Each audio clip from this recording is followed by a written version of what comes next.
تلومين الناس على رد الفعل؟ متوقع. ولا يعني انه يعني مثلا انا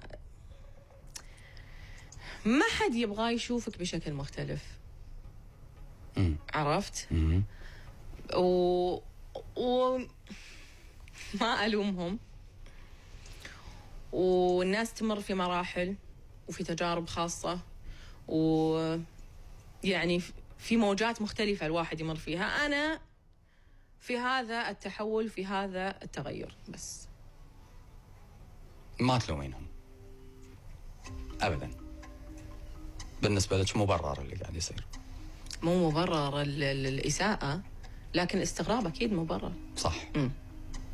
هي خطوة عفوية ولا كانت مدروسة؟